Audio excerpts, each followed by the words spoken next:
Madam ಹಸುವಿಂದ loss ಆಗಲ್ಲ. Loss ಆಗದೆ ಡೈರಿಯವ್ರು ಕೊಡೋ ರೇಟ್ ಇಂದ. ಈ ಸ್ಥಳೀಯ ಡೈರಿ ಅಲ್ಲ, ಇವ್ರೇನು ಹಾಲು ಕೊಡ್ತೀವಿ ಅವ್ರು ತಗೋತಾರೆ.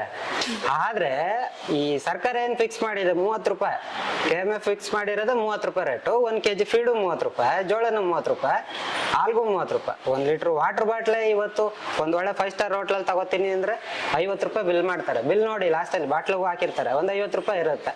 ಮುಖ ನೋಡಿದ್ರೆ ಯಾವನಪ್ಪ ಇವ್ನು 5 ಸ್ಟಾರ್ ಹೋಟ್ಲಿಗೆ ಬಂದು ಬಾಟ್ಲು ಬಿಲ್ ನೋಡ್ತಾನಲ್ಲಪ್ಪ ಅಂತಾರೆ. ಆಯ್ತಾ, ಇವತ್ತು 1 ಲೀಟರ್ ಹಾಲು ಉತ್ಪಾದನೆ ಆಗ್ಬೇಕು ಹಸುನಲ್ಲಿ ಅಂದ್ರೆ ಅದಕ್ಕೆ ತುಂಬಾ ಇದೆ. ಅದಕ್ಕೆ ನಾವು ಫೀಡ್ ಹಾಕ್ಬೇಕು, ಹುಲ್ಲ ಹಾಕ್ಬೇಕು, ಅದಕ್ಕೆ ನೋಡ್ಕೊಬೇಕು, ಎಲ್ಲ ಐತೆ. ಇವತ್ತು ನೀರ್ಗಿರೋ ಬೆಲೆ ಹಾಲ್ಗೆ ಇಲ್ಲ. ಆಯ್ತಾ, ಈ ಹಾಲಲ್ಲಿ ಲಾಭ ಮಾಡಿ ಕೋಟಿಗಟ್ಲೆ ದುಡ್ಡು ಮಾಡಕ್ಕಾಗಲ್ಲ. ಜೀವನ ಮಾಡ್ಬೋದು, ಒಂದು ಫ್ಯಾಮಿಲಿ ಮೇಂಟೈನ್ ಮಾಡ್ಕೊಂಡು ಹೋಗ್ಬೋದು. ಅಷ್ಟು ಬಿಟ್ರೆ ಹಾಲಲ್ಲಿ ಅಷ್ಟು ಲಾಭ ಇಲ್ಲ. ಇನ್ನು ನನ್ನ ಪ್ರಕಾರ ಒಂದು 40 ರೂಪಾಯಿ ರೇಟ್ ಕೊಟ್ರೆ ಇವತ್ತಿನ ಒಂದು ಫೀಡು